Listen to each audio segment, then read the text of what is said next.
listening to Freetalk with MrB.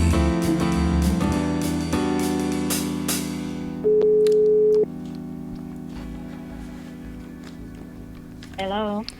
Hey, how's it going? I think it's good afternoon. Good afternoon. How are you? Good afternoon. Well, I know you're in this Dubai area. I did mean to talk to you for a while and talked about well, I mentioned your life, right? Not everybody wants to talk about their life, but it's just like when I met you was that 2010? Yes, that was 2010. Yeah, it's a long time ago. I mean, I don't have the details of all of your life before that, but at least I know you were born there in the country of Nigeria. Yes. I was born and brought up in Lagos, Nigeria. Tell me about that. I mean, as a little girl, do you think about where you would be today? Yeah, I had my primary education at United African Methodist Church in Lagos. That was where I had my primary school education. From there, I proceeded to a high school called Ipori Grammar School in Surulere in Lagos. Okay. Some of your listeners will recognize those locations. Yeah, maybe. Some of your fans. Yeah. They will definitely know the place. Did you do you have anybody like you keep up with from those days? Yes. Okay. I still keep up with some of my classmates then. Okay. Is that's pretty normal in your part of the world, yes? Yes. Yeah, it is. In some places people move around a lot. Some people they don't move at all. Yeah. And then you graduated from high school there and went on to university. Yes. I went to Lagos State University. I had a diploma in economics from 2002 to 2005. Yeah. Wow. Okay. And I know that again, having lived over there in Lagos, I know it's very diverse. A lot of things happen. A lot of things don't happen. But were you able to go on with your career based on what you studied? No, I couldn't. I couldn't. Uh-huh. You know, when I finished from Lagos State University, I got a job with an outsourcing company, and we were posted to Chevron Oil Company in Lekki, Lagos. Yeah. So I was working with a security outsourcing company. So I was working in the security department as a front desk receptionist. Yeah. So that's where. Wait a minute. That's where I met you. Correct? Yes. Okay, yes. That's back. I can't remember. It's back in 2000. Yeah, I was working in Bellissimo Hotel, one of the annex offices of Chevron. Right. That's why I said life happens, you know. So being able to, back in those days, to meet someone and then meet them again. And a lot has happened since that year. Yeah, 2010 that we met. Right. Yeah. So I think since then, because we moved on from that location and we went to another location. Where did you end up going? Yes. Yeah, I think I was there in Bellissimo till around 2012.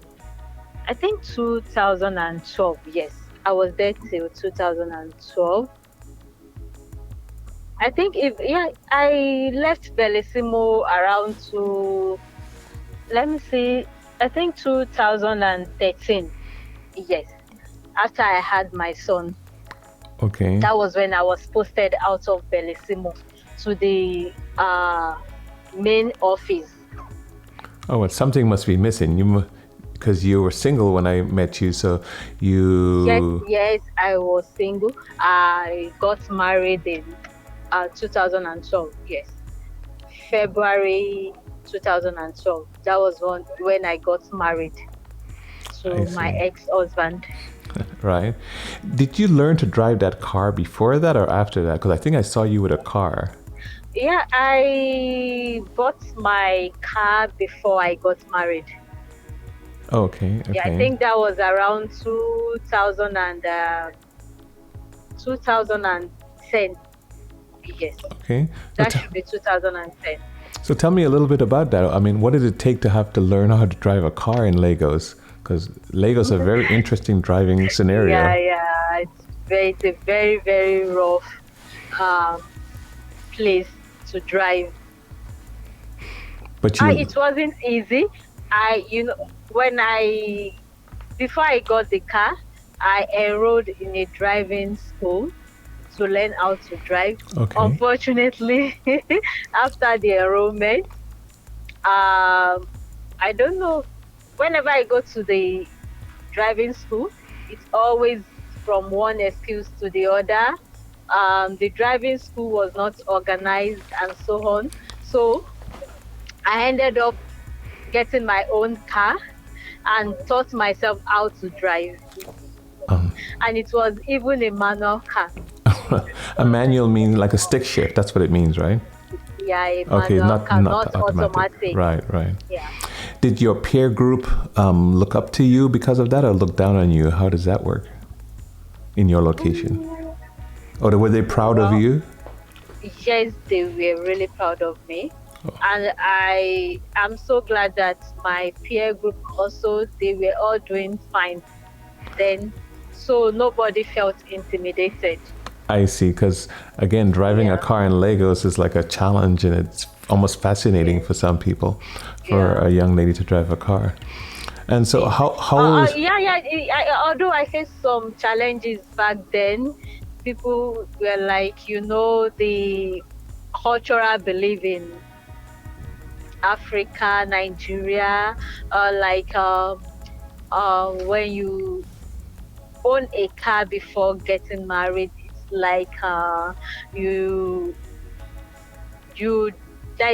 like there's a tendency that you don't get married early. You don't get married on time. That it's like men feel intimidated. Really? So it's like they believe it scares men away. When you get a car. Oh, okay. I didn't hear that one before. I didn't know that one. When you get a car, it scares men away. It intimidates the man that's African belief. Is it because of the freedom, the flexibility, or the promiscuous behavior? You are too independent or something, that you are not going to be submissive to a man or something, because you are independent. You are self-reliant. You understand that maybe a man will feel intimidated that if he gets married to you, you are not going to be submissive to him. Okay, interesting. Did you feel that you were independent and dominant and non-submissive when you had your car? No, I didn't feel that way. My belief is that owning a car is not a luxury. It's a necessity. I see. Which makes life easier for someone. For instance, for me, I had a business I was running then. So owning a car back then made it easier for me to move around, to meet my clients and get my materials for my product and so on. What kind of business was that? I was into fashion design business then. I was making unisex wears then. Okay, interesting. Now, again, there's different views and different locations, and this being a global podcast, it's good to hear your viewpoint. It's good to hear your experience. So you're not in Lagos right now? No, I am not in Lagos right now. I had to relocate uh, I think 2015. Yeah, January 2015. 2015. What country did you go to? I went to United Arab Emirates. Okay, and that's where you are now. Yeah. Wait a minute. Again, there's some kind of independence I'm seeing here. How does a woman in Lagos get to the UAE? Was it all of a sudden? What happened? I didn't get that question. How did that happen? How did you just one moment you're in Lagos, next moment you're in the Middle East, in the UAE, Dubai? I didn't plan to relocate. The relocation was due to circumstance beyond my control then, because it was due to the separation between my husband and I. Okay, so you wanted to improve your life. Yes, but the main reason then was just to get away. Oh, I see. Yeah, just to get away and, just to regain my sanity then, because I lost it then. Okay. And was it easy to come away from your family and I think you told me your son and just leave and go to Dubai? And what was the process? How did that happen? To be sincere, it wasn't easy. It wasn't easy. When I started the process then, I thought it was going to be easy because that was what I was told by the person that gave me the link to this country. So he assured me that everything was fine, good. There was a job already. That was just going to come here, resume my job, get a good accommodation and so on. The picture he painted then was so good, But on getting to UAE, it was a different ball game entirely. And how different? I mean, the picture was painted. How different was it from the picture itself? For instance, when I got here, there was no job. Oh, Lord. There was never a job. So I had to go out in search of job. So every day I would wake up very early in the morning, go out, and it was winter then when I came into this country. It was so cold. I would have to go out very early in the morning, Wait a minute. Searching for jobs. This is the Middle East. It gets cold? Yes. Oh, okay. I guess compared to Nigeria. Yeah, it's very cold here compared to Nigeria. I see. And did you have... the weather here is extreme. When it is hot, it is very hot. And when it is cold, it is very cold. Okay, interesting. But it doesn't snow here. No snow here. Right. Now, you said you didn't have a job when you came. Did you have a place to stay? Did you have a friend to talk to? I didn't even have a place to stay.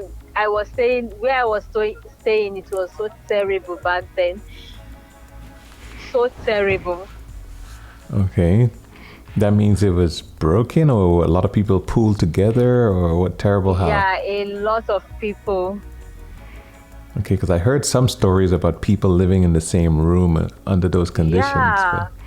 Yeah. I had to stay with, sleeping in this sitting room with 6 guys, 6 men.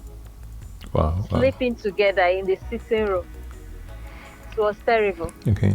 But you didn't stay under those conditions long. How did it progress? Yeah, I stayed for only 3 weeks. Okay. Fortunately for me, I got a job in a nursery school. Uh-huh. That was when I left the place. I moved to the company's accommodation. I see. And have you ever taught in a nursery school before that? No. No. Okay. So that was another challenge then. Yeah. How long? How long did you? Say, how long did you go ahead? I'm so sorry. How long did you work in the nursery school? Yeah, it's 5 years now. Wow, Yeah. wow. 2015 till now. Right. And what was that like? It has been very interesting working with the kids. Okay. Yeah, it has been really, really interesting. Were there any big challenges you needed to overcome or in that process? Because you said you never worked in a nursery school before. Yeah, I didn't really have challenges because I had a son. I have a son, and it was just a toddler when I left him back then. So I was really happy working with the kids. Okay, because okay. it reminds me so much of my son. So I'm like, well, I can't have my son, but I have these children. So it could have had a dual effect now, right? A kind of relief for me. Okay, it was a relief. Working with the kids, yeah. Okay. But that could make you miss your son too. Yeah, I do miss him, but thanks to the internet, so I can talk to him every day. Okay, so you're able to communicate. So you've been living away from your son for over 5 years because you're in the nursery school, and you communicate regularly over the internet. Yes, with him. How often have you been able to go home to see him physically and your family? I think I went home in 2017, 18, and 2009. Tries 3 times now. Yeah. Okay. And I've been able to go for vacation 3 times. I see. It's very interesting so I think it's quite interesting how your life has came from where you went to school to where you grew up to where you got your education and then completely leave your country, your child after separation and go to a complete different country to make a living and go back. So it's kind of fascinating. I mean, very good. I should say very good, but very hard. I mean, in your case, if you wanted to tell your audience something that stands out for them to do or them to keep in mind as a highlight from your life, what would you tell them? If you were trying to tell all young women or young girls back home in Nigeria, what would you tell them? What would you want them to know? I would like to advise them to just be they should be themselves. They should be confident. They should do whatever makes them happy. You know, they have to be. Sometimes you have to be selfish.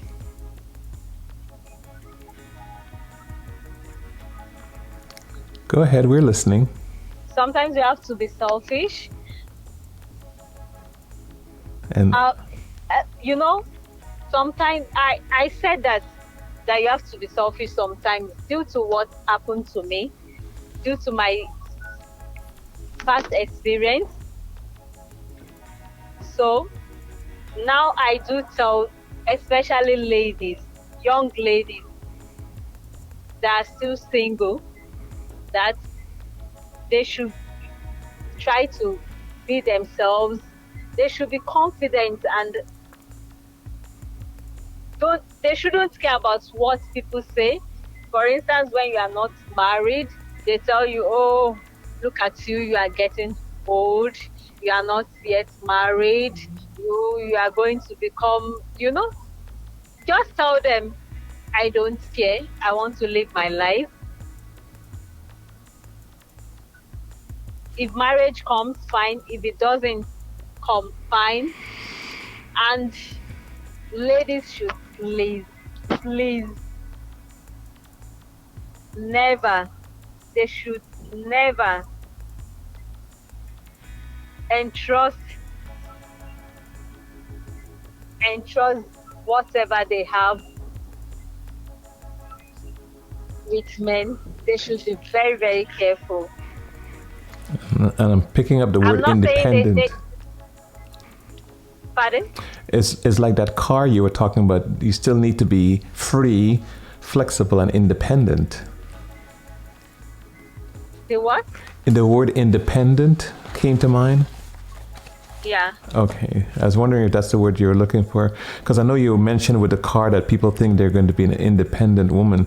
But there must be some balance with being able to take care of themselves and have some level of independence. Yeah. Yes. But ladies, generally, ladies should just be self-reliant. They shouldn't I'm going to get married. So when I get married, a man is going to take up my responsibilities. No. Okay. A lady must be able to stand on her own. Okay, that's why you use the word self-reliant. Okay. Yes. Very interesting. No, even when you are married, you still have to. You don't wait for your husband or whatever your partner to provide for you. Right. You must have something doing. If you are a career woman, fine. Make sure you put everything into your career, everything. Okay. But not at the expense of your relationship with your spouse or children. You must find a way to balance it so that it doesn't affect your relationship or family. So I know there's a lot more to your life, and we went over just a few things. My question to you is, are you willing to come on another time to expand on any one of the given stories or any particular subject matter? Because we definitely invite you to come on again. Yeah, I'll be so glad. Yeah, because we want to create this platform to where people can talk freely. It's a non-judgmental platform, so we can talk freely and have our conversation and ideas. I really enjoyed the conversation. I thank you. I appreciate it. Yeah. Maybe when next I come on the program, maybe I will talk about my marriage and other things. Okay, great. That's fantastic. I look forward to that. All right. So we really look forward to that because people can benefit. We all can benefit from the things you say, your experience you had. And as you listen to our program on these podcasts and different episodes, maybe even you can benefit from what other people say. So again, thank you for being on our program. And I'll talk to you again soon. Look forward to talking to you. Thank you. Same here. Take care. Thanks. And thanks so much for having me on your program. It's my pleasure. My pleasure. It's a privilege to be on your program. Thank you. So nice. Have a good day. Thanks Appreciate so much. You too. Bye. Bye.